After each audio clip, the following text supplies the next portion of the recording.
50 jours après Pâques, les fidèles chrétiens catholiques célèbrent ce dimanche 28 mai la Pentecôte. L'archevêque de Parakou, Monseigneur Pascal Unkoué, a pris part à la célébration de cette fête.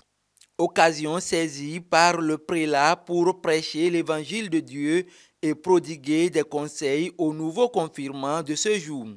Pour le chrétien catholique, cette fête revêt un sens très important. La fête de Pentecôte, c'est la descente de l'Esprit Saint sur les apôtres et a fait descendre l'Esprit Saint sur eux par des langues de feu. Comme aujourd'hui c'est la Pentecôte, selon moi, chacun doit venir à l'église pour que son Esprit Saint descende sur lui, pour que se manifestent ces différents dons, les dons que l'Esprit Saint l'a donnés. Je demande à tous les fidèles chrétiens, catholiques bien sûr, et même les autres aussi, de prier, de beaucoup prier l'Esprit Saint.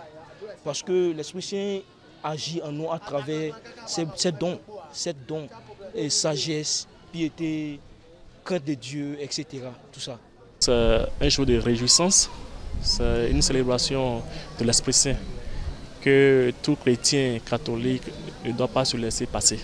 Parce que c'est une journée dans laquelle nous allons recevoir l'Esprit Saint, les 7 dons de l'Esprit et tout ce qui concourt avec. Je souhaite une bonne fête de Pentecôte à tous les fidèles catholiques et des autres églises aussi.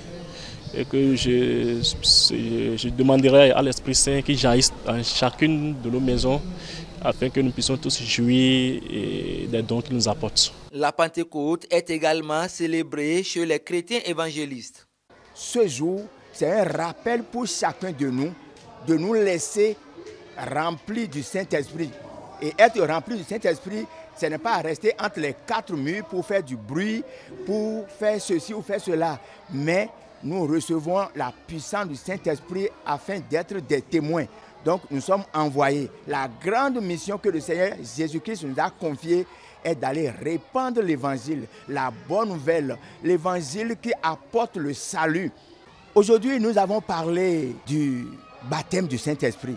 Parce que le chrétien, dès sa conversion, reçoit le Saint-Esprit qui le convainc de péché, qui fait de lui enfant de Dieu. Mais il faudrait qu'il aille plus loin pour être rempli, pour être débordé. Et c'est ça l'équipement.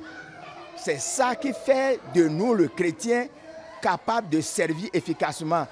Pour le pasteur, l'unité devrait être créée au sein de toutes les églises. Aujourd'hui, je pleure, je saigne dans mon cœur à voir ce qui se passe dans l'église en général. Dans Éphésiens chapitre 4, on dit que tous les dons ont été donnés pour 2 raisons. Pour que nous parvenions à l'unité de foi, connaître qui est Christ et ce qu'il a fait. Et deuxièmement, pour l'édification du corps de Christ. Aujourd'hui, on est en lambeaux, on est divisé, on est fracassé. Non seulement entre les dénominations, même au sein d'une même dénomination. Moi, je veux que mon église soit remplie au détriment de l'autre. Je peux dire que je suis en train d'évangéliser, que les membres de l'autre église, bien qu'assemblée de Dieu, quitte à venir chez moi, c'est ça l'évangélisation. Non, c'est dommage. Donc, nous avons besoin de réfléchir profondément à la vie de l'église. La Pentecôte et sa célébration se poursuivent ce lundi 29 mai 2023, jour férié. Après Pâques et l'Ascension, cette fête marque la venue de l'Esprit Saint sur terre.